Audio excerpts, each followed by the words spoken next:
اللہ تعالیٰ کے جو کام بھی ہیں سب حکمت معاب ہیں.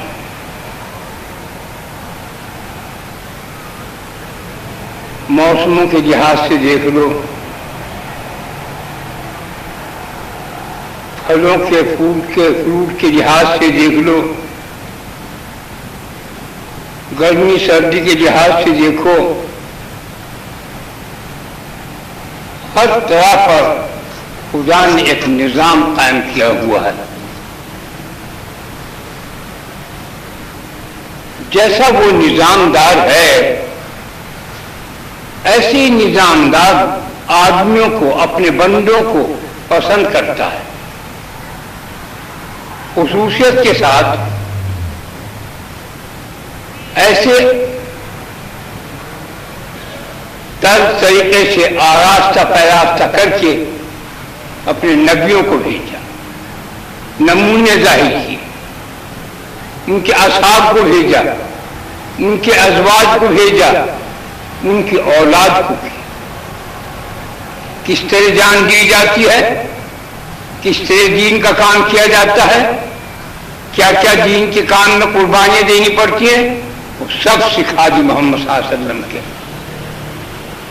کے ذریعے، نبیوں کے ذریعے، محمد صلی اللہ علیہ وسلم کے ذریعے، ان کی اولاد امام حسین حسن کے ذریعے، ان کے اصحاب کے ذریعے، ان کی بیویوں کے ازواج کے ذریعے سب سمجھا دیتے.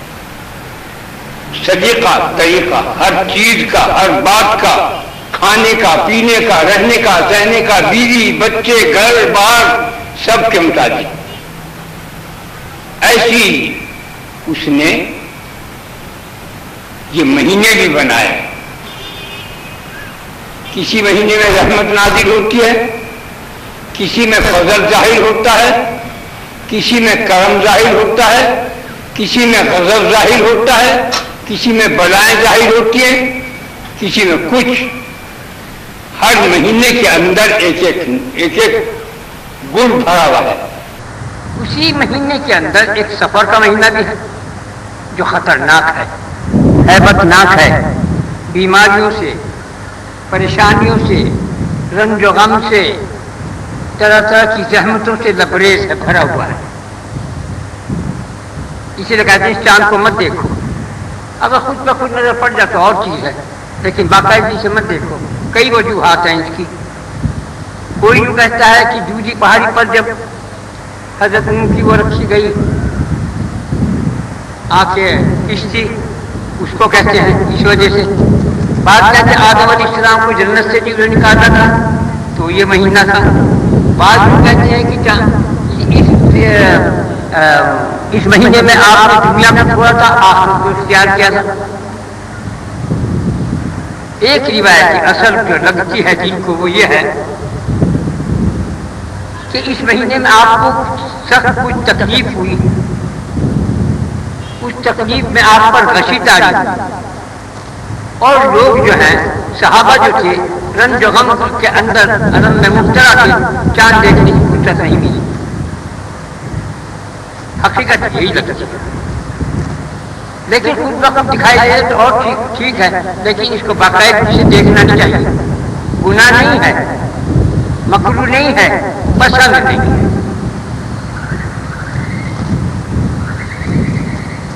جو اس چاند کے اندر یہ جو دکھائی آج پہلی تاریخ مکے کے لحاظ سے آج 2 ہے، اس کے اندر اس مہینے کے اندر 9 گنی آپ بلائیں اترتی ہیں، بیماری، بلائیں، رنج و غم و عدم و مصیبت و پریشانیاں، اور ایک پورے سال کے اندر اترتی ہے.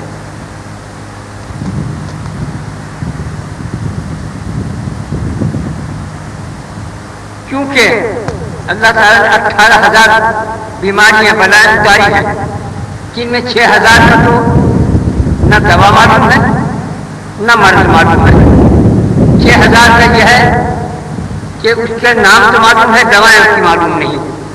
6,000 ایسی ہیں کہ جس کی دوا بھی ہے، جو عام حکیم ڈاکٹروں کے پاس ہے، دوا بھی ہے، اور مرد کو بھی جانتے ہیں. جو شخص اس دنیا میں ہے اسے یہاں کے رنج و غم و الم اور مصیبت اور پریشانیوں سے دو چار ہونا پڑتا ہے، لیکن یہ زیادہ خطرناک مہینہ ہے. کیونکہ حضرت امام حسن حسین بیمار ہوئے، جبریل سے پوچھا ہے بچے بیمار ہیں، یہ ان کو صحت کب ہوگی؟ کل جب سفر کا مہینہ ختم ہو رہا یہ ٹھیک ہو جائیں گے. ایک دفعہ ایسا ہوا کہ آپ نے پوچھا میرے صحابہ سب رنج و غم میں مبتلا ہیں، یہ بلا کب کو ٹلے گی؟ کہنے جب سفر کا مہینہ ختم ہونے والا ہے ٹھیک ہو جائیں گے. حتیٰ کہ سفر کا مہینہ ختم ہو گیا، بچے بھی اچھے ہو گئے، صحابہ کو سے بھی رنج و غم ٹل گیا. مگر پھر بھی نبی کریم صلی اللہ علیہ وسلم نے فرمایا کہ کوئی آج کی رات بچے پہ دکھاوا میں نے اسی لیے دکھوا دیا تھا، 4 رکعت کی نیت باندھے. پہلی رکعت میں 11 دفعے قل یا ایھا الکافرون پڑھے، ایسے ہی ہے. دوسری رکعت میں الحمد کے بعد پہلی رکعت میں قل یا ایھا الکافرون 11 دفعے پڑھے. دوسری رکعت میں قل ھو اللہ 11 دفعے پڑھے الحمد شریف کے بعد. تیسری رکعت میں قل اعوذ برب الفلق پڑھے 11 بار. چوتھی رکعت میں قل اعوذ برب الناس پڑھے 11 بار. پھر سلام پڑھتے 4 رکعت اس سے پڑھتے، اور اس کے بعد سبحان اللہ یا عظیم 70 دفعے، سبحان اللہ یا عظیم 70 دفعہ، اور درود شریف 70 دفعہ، ایاک نعبد و ایاک نستعین 70 دفعہ پڑھے. تو اس مہینے کی پوری سال کی بیماریوں سے محفوظ رہے گا. ایسا ہی ہے نا کہ میں بھول گیا ہوں، یہ تو ہو گیا تم آج رات کو پڑھ لیجیے کام دے گی. کیونکہ کچھ پتہ نہیں کہ کیا ہونے والا ہے، کون سا رنج آنے والا، کون سی بیماری آنے والی، کون سی پریشانی آنے والی ہے، تو اس سے محفوظ رہے گا وہ. دوسری ہے کہ روز 2 رکعت نفل پڑھ لیا کرو، اس کے اندر 3 دفعہ قل اللہ اور 1 دفعہ آیت الکرسی. پہلی رکعت میں 3 دفعہ قل اللہ پڑھو، پھر 1 دفعہ آیت الکرسی، پھر دوسری رکعت میں 3 دفعہ قل اللہ پڑھو، 1 دفعہ آیت الکرسی. تو اس کے پاس کوئی بلا کوئی بیماری پھٹکے گی بھی نہیں پورے سال. یہ 2 نمازوں کو یاد رکھو، ہمیشہ یاد رکھو، ہمیشہ پڑھتے ہیں. میں مروں تو جیوں یہ تمہیں وہ کام کی چیزیں بتا کے جا رہا کہ تم نے اس پہ عمل کیا اور اس پہ عقیدہ رکھا اور اس پر عمل کرتے رہے تو بہت باتوں سے محفوظ رہو گے. تو مطلب یہ ہے کہ یہ دنیا جو ہے جب آدمی کی ایک بات یاد رکھو، جب کسی چیز کی ناقدری ہوتی ہے، مال پر ناقدری ہو، کھانے پر ہو، پہننے پر ہو، رہنے سہنے پر ہو، تعلقات میں ہو، دین میں ہو، اسلام میں ہو، قرآن میں ہو، حدیث میں ہو، جہاں میں بھی ہو، جس کی بھی ناقدری ہوتی ہے، پیروں میں ہو، فقیروں میں ہو، انبیاء میں ہو، اولیاء میں ہو، قرآن حدیث کے اندر ہو، توریت انجیل زبور کے اندر ہو، مسجدوں میں ہو، خانقاہ میں ہو، جس کی ناقدری کرتا ہے اس کا ادوار پڑتا ہے. قانون ہے، اس کا ادوار پڑتا ہے. کیا ادوار پڑتا ہے؟ تو قرآن فرماتا ہے ہم ان کمینوں کو، ان احسان فراموشوں کو سب کر لیتے ہیں نعمت، پھر وہ مانگتے ہیں ہم دیا نہیں کرتے. ہماری دی ہوئی چیز کو ناقدری سے، اترے ہوئے دل سے، بے عزتی کے ساتھ دیکھتے ہیں، حالانکہ جو اللہ کی طرف سے، رسول اللہ کی طرف سے، پیر مرشد کی طرف سے دونوں ہاتھوں سے لینا چاہیے. اب یہ جتنے ہاتھ ہیں 3 دفعہ درود شریف، 3 دفعہ کلمہ، 3 دفعہ درود شریف، 3 دفعہ قل ھو اللہ پڑھ کر ثواب پہنچاؤ. آج آخری دن ہے، 3 دفعہ قل ھو اللہ شریف الگ پڑھنا، 3 دفعہ قل ھو اللہ شریف الگ، 3 دفعہ اور یعنی کہ 6 دفعہ، اور 1 دفعہ آیت الکرسی پڑھنا.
سیدنا و مولانا محمد رسول اللہ صلی اللہ علیہ وسلم۔ اے اللہ ہم سب نے جو کچھ پڑھا ہے اس پڑھنے کا ثواب ہدیہ نذرانہ جناب رسول اللہ صلی اللہ علیہ وسلم، حضرت علی، حضرت فاطمہ، حضرت حسن حسین کی ارواح مبارکہ کو ہدیہ نذرانہ ثواب پہنچا دے۔ اے اللہ ان کے صدقہ و فیض سے ہماری مشکلوں کو آسان کرنا، ہم کو گناہوں سے بچنے کی توفیق عطا فرمانا، ہماری حفاظت فرمانا۔ اے اللہ یہ خطرناک مہینہ آیا ہے، تو ہی بچانے والا ہے، تیرے سوا کس کو پکارے، تجھے ہی پکاریں گے، تجھے ہی پکارتے ہیں۔ جو تیرے غیر کو پکارتے ہیں وہ مشرک ہیں، جو تجھ کو پکارتے ہیں وہ مواحد ہیں۔ اے اللہ قبول فرمانا، ان کے صدقے سے ہمارے گناہوں کو معاف فرما دے۔ اے اللہ ان کے بدلے سے ہمارے صغیرہ کبیرہ گناہوں کو معاف فرما دے۔ اے اللہ ان کے صدقے و فیض سے ہمارے رزق میں، ہمارے صحت میں، زندگی میں، رزق میں، ہر چیز کے اندر، علم میں تک، قوت میں، طاقت میں ہم کو اپنی امانت اور حفاظت میں رکھ۔ اے اللہ دنیا کے اندر جو تفرہ تفری مچ رہی ہے ان مسلمانوں کی حفاظت فرما، ان پر رحم کر۔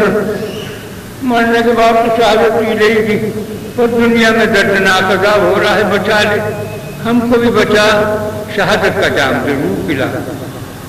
اے اللہ قبول فرمانا میری دعا، آمین یا رب العالمین۔